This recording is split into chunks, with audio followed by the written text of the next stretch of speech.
The festive period can be a hard time for a lot of people for a lot of different reasons. Perhaps for financial reasons, as well as triggering old memories, or remembering those who aren't here to celebrate with us. This last Christmas was very different for all of us, but for the Koecher family, it was yet another year without their loved one, who went missing less than 2 weeks before Christmas. Let's uncover the unsolved disappearance of Steven Koecher. Hello and welcome to the 43rd episode of Uncover True Crime Podcast. My name is Stephanie, and in every episode we uncover a different unsolved true crime case, ranging from unsolved murders, missing persons, Jane and John Does, and suspicious deaths.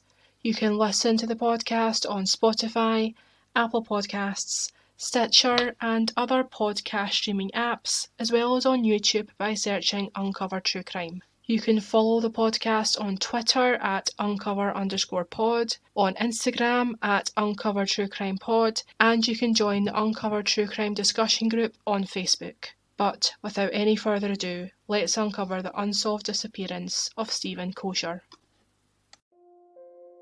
Steven Koecher was born on the 1st of November 1979 to Rolf and Diane. He had 4 siblings, Matthew, Lisa, Dallin and Michael, and they all grew up in Armadillo, Texas. The Koecher family were all practicing Mormons, and after Steven graduated from high school in 1998, he completed his mission in Brazil and learned to speak Portuguese while he was there. Upon his return, he studied at Ricks College, now known as the Birmingham Young University in Idaho, and at the University of Utah, and received a degree in communications. He stayed in Utah after graduating and started an internship at the local governor's office. He then went on to work at the Davis County Clipper newspaper and at the Salt Lake Tribune's online edition, but quit the latter when he moved to a different part of the state, St. George. After his move, Steven was in and out of work and was constantly on the lookout for new employment opportunities. Money was tight and he fell behind on his rent, to the point where his landlord contacted his parents about it. Understandably, this annoyed Steven, but he was able to reassure his parents that everything was fine. His mother told the Salt Lake Tribune, quote, "We talked about finances in our last conversation, and I felt he was in control of things, and I offered to help him with his rent, saying that's what families did for each other. I transferred some money into his account, but it was never used." Unquote. While his lack of income would have been taking its toll, he was not said to have been depressed and remained active in the LDS Church, his local community, and was actively researching his family tree. This was until he took a mysterious trip and never came back. On the 12th of December 2009, Steven left his home in St. George, Utah and bought Christmas presents for his family at 8 p.m. at the local Kmart. The next day, he spoke to 2 friends on the phone and mentioned that he was over 120 miles away in Las Vegas, Nevada. They never asked him why he was there, and this was a decision they would both come to regret. His car, which was a 2003 Chevy Cavalier, was found on the 2600 block of Savannah Springs Avenue in Henderson, Nevada. Although sources differ as to when the car was found. Some say the 13th, the 14th or the 15th. When the car was found, residents were asked if they had seen Steven, and while this did not lead to any eyewitnesses, police were able to find CCTV footage of Steven driving into the cul-de-sac, exiting his car and walking away. This was the last time that Steven was seen alive. It didn't take long for his family to wonder where he was, and when they found out his car had been found in a different state, there was no question in his father's mind as to what he was going to do next. Quote, "It started with a text message, and the next day I was down in Las Vegas trying to see what we could see." Unquote. No one knew what led Steven to Nevada, so police and his family tried to retrace his steps to try and find out what had made him take the trip, hoping that the answer would lead them to Steven. They found out that on the 10th of December, Steven had visited his ex's parents in Ruby Valley, Nevada. His ex wasn't home, but Steven had lunch with her parents, and he mentioned an upcoming trip he was planning to Sacramento, California, although they advised him not to go because of the weather. Neither of them noted anything unusual about his behaviour, although the visit itself was unexpected. Steven left their house after a few hours and returned to Salt Lake City. When he returned to Utah that day, he stopped to fill up his car in Springsville on the way back to St. George. On the 12th of December, he returned to Nevada, but this time he bought petrol in Mesquite, which is over 489 miles from Ruby Valley, and just under 100 miles from where his car would eventually be found. Later that day, he visited Kmart in Utah to buy Christmas presents for his family, gifts that would later be found in the boot of his car when it was found abandoned in Henderson. After not finding any answers from Steven's last known movements, they tried to find out where he went after he left his car. From the CCTV, it looks like Steven was walking with a location in mind, and it also doesn't appear that he stopped in that retirement community by accident. It looked very deliberate in my opinion. Some people believe that he was holding something under one of his arms, specifically a manila folder, and while I can see a slight shadow there, I don't think the CCTV is clear enough to say whether he does or does not have something on him, let alone determining if it is a manila folder.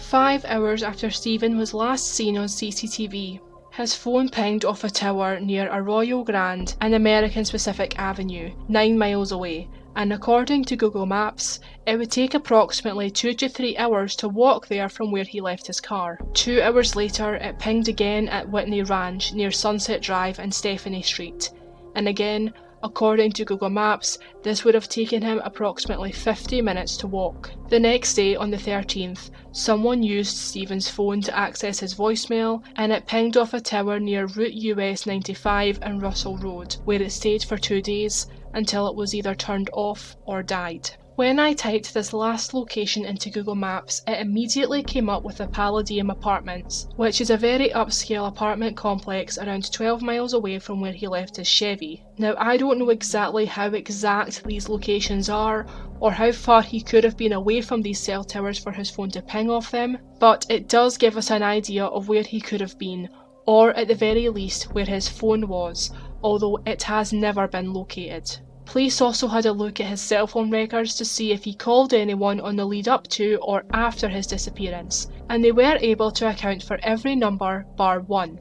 They called this number and the man who answered it said that the phone belonged to his wife and he didn't know Steven or have any idea why he would have called her. One of the man's daughters overheard the call and realised that she had met Steven, and while this story didn't aid in the investigation, it does highlight just what kind of person Steven was. The day before Steven went missing, he was handing out leaflets from a window cleaning company that he was doing some work for, and he saw 2 girls who had been locked out of their home. It was December and they were freezing, so Steven decided to help. He tried to help them find a spare key, which was usually under the doormat. When they couldn't find it, he let the girls borrow their phone so they could call their mum. When their mum didn't answer, they sought help from a neighbour, and the girls were able to sit in the neighbour's house out of the cold until their parents arrived home. When Steven Koecher heard this story, she said, quote, "That's our Steven. That's what's driving us crazy," unquote. Despite the fact that both the Las Vegas and St. George police departments are investigating the case, that's everything that is publicly known about Steven's disappearance. Police searched Henderson and the surrounding area with search dogs, ATV helicopters, on top of conducting door-to-door canvassing, and they put his face on the side of police cars, yet he was never found.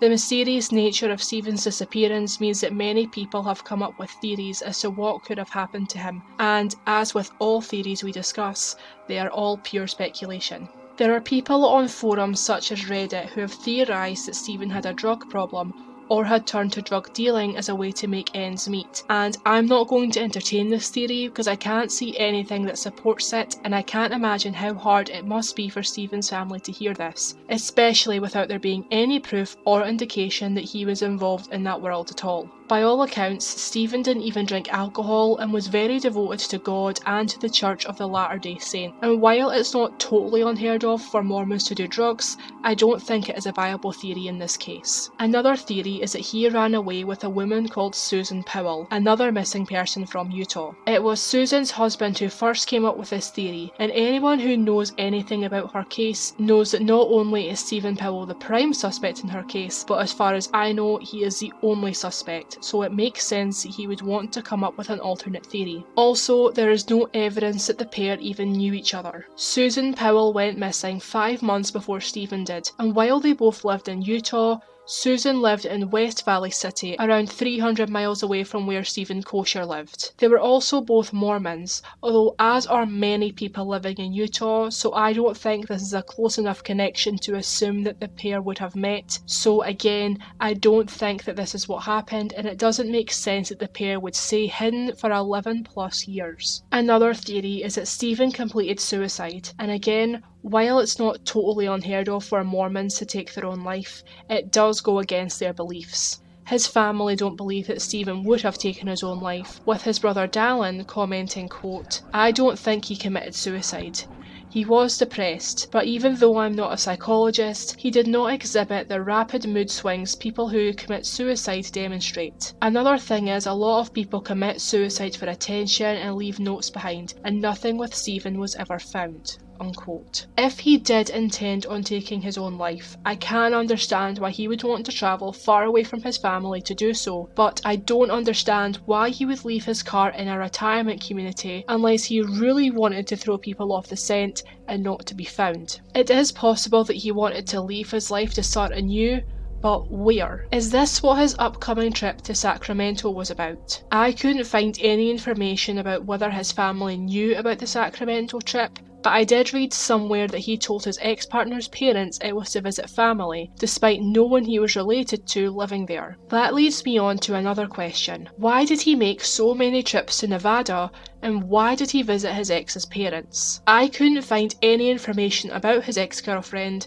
how long they were together, or how long it had been since they'd split up, or why he would have visited them with no warning. But there definitely does seem to be another reason besides this as to why he travelled to Nevada, since he visited 3 different areas of the state in such a short space of time. There also is the possibility that he met with foul play, but from whom and why? Did he meet the wrong stranger, or did he plan to meet someone in Nevada who had bad intentions? Personally, I think that Steven had every intention of returning to his car. Although he took his driver's license, wallet and passport with him, he didn't have any other belongings with him, and he left Christmas presents for his family in the boot of the car. Things that he would have wanted his family to have. If he was going to leave his life, why would he leave the gifts in his car in another state? Why not leave them in his house so that his family would have been able to find them easier? He had no way to know that people would identify his car so quickly, since it was parked innocently on a street, and I think the only reason it was noticed so quickly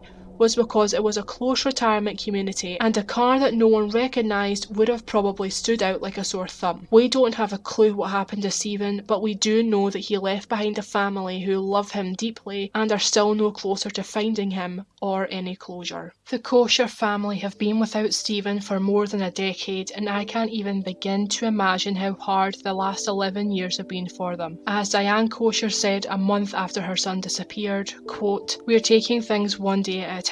We go through different scenarios to try and get a handle on it, but none of it makes sense. I can't believe it's been this many days," unquote. Sadly, this is not the only tragedy the Koecher family have had to deal with, as Steven's father Rolf died very unexpectedly in February 2011, just over a year after Steven went missing. Police have made it clear that if Steven contacts them and confirms he is safe, they will not disclose to anyone where he is if those are his wishes. I really do hope that police make headway in Steven's case soon, and that Steven can either finally turn home, or that his family can finally rest knowing that he is safe and well. Steven Koecher was last seen on the 13th of December 2009 when he was 30 years old. He would be 41 if still alive today. Steven was a white male with blonde hair and blue eyes. He stood at 5 foot 8 inches tall and weighed 180 pounds. He had a unique scar on his abdomen that looked like the Nike logo. If you have any information related to Steven's case, you can contact the St. George's Police Department on 435-627-4300, or you can contact the Henderson Police Department on 702-267-5000. All photos and sources related to today's case can be found on our website, uncoveredtruecrimepodcast.co.uk. That's everything I have for you today. Thank you for listening till the very end. Please stay safe and have a good night.